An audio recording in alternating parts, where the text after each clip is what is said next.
Yeah. Lil Brunson back at you with the back at you, and I am the best reporting on the Eagles. Listen, man, before we get into the meat and potatoes, understand the hurt season hats and buckets are still available. I was on one last night. I don't even know what my bucket at. I'm distraught.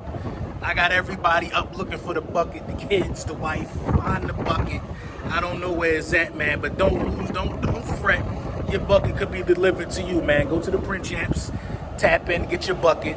Father's Day is on the horizon. Make sure you tap in with Big Manscaped. You know the vibes, man. Take care of your original home. You know what I'm saying?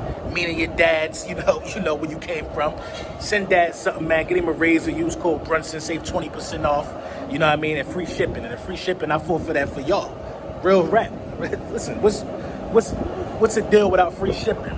But let's get into the meat and potatoes real quick, man. The Philadelphia Eagles. I'm excited about this one.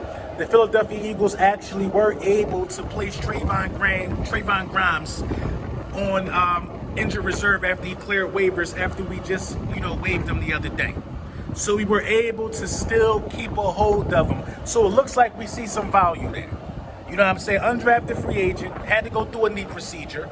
You know what I'm saying? We took a chance, waived him. I don't know if we saved money in an instance like that, but we took a chance in waiving him, and then we claimed him because, how he has the keen ability to zero in on people that nobody else is looking at. Now, that could be good and bad, but that's how we do it. He got the keen ability to do those things. So shout out to Howie Roseman for always being forward thinking. This is the first time he released the player, let him clear waivers, and brought him back.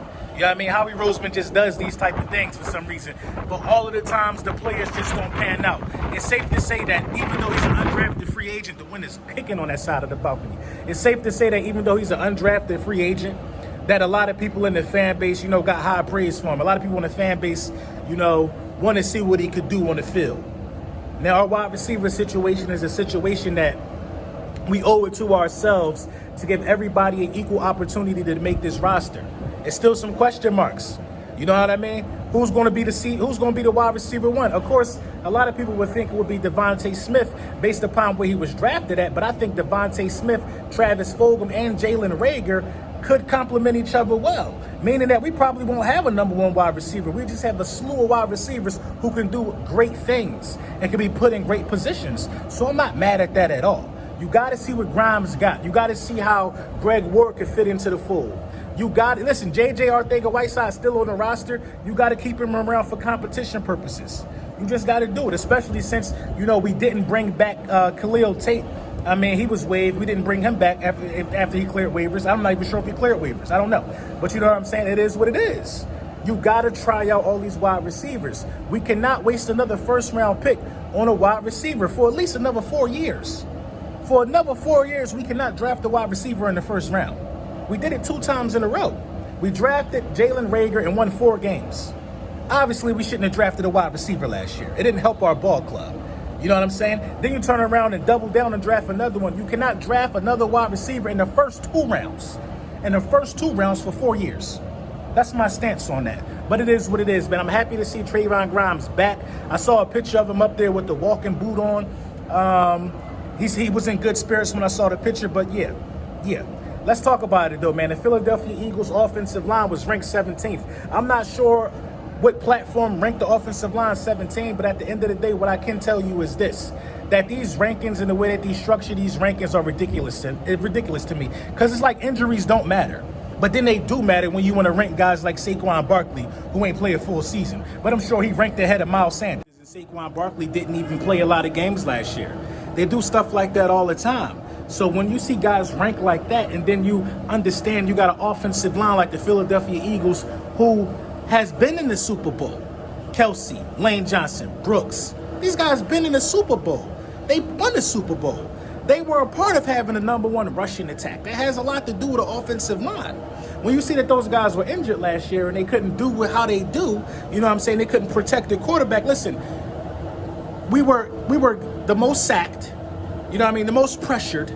You know what I'm saying? And the offensive line was hurt. It's not a coincidence. So now you're saying we're going to be middle of the pack, ranked 17th, with all those dudes back healthy? Got the best offensive line in the division. Easily. What offensive line in our division has accomplished more? So what you want to say, we old now? Come on, man, cut out the boo-boo. It's not a lot of offensive lines better than the Philadelphia Eagles offensive line. To say we're going to be middle of the pack is just blatant bias. Nobody wants to give us our respect. Nobody wants to give us our credit. But I'm going to tell you what, we're just going to take it.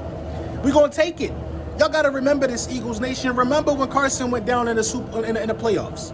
Remember when Carson went down when we won the Super Bowl. We was the underdogs. We had to pull the mask out. Nobody said we was going to beat Matt Ryan.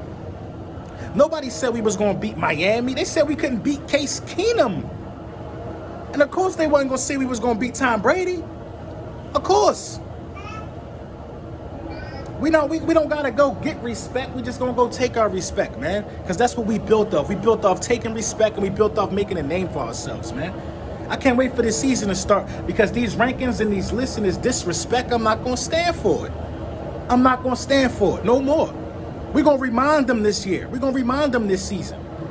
So when all the vacation's over, when all the mini camp over, when it's cold again, when it's time to pull out the Lord Brunson hoodies, when it's time to pull out the beanies, when it's time to be in the stadium, they're going to be singing a different tune because the receipts that I'm going to have, that I'm going to spread, the receipts that I'm going to pull back out, yeah. When it's time for me to bring these receipts back out, there's going to be a lot of quiet people. A lot of people going to owe me apologies. Come on, man. We're not going to let these dudes run around here disrespecting us. Man, I just got done spending Super Bowl money. What Washington fan could say that? What Cowboys fan could say that? What Giants fan could say that? Our Super Bowl money's still fresh. Our ticket's still punched. None of them could say that.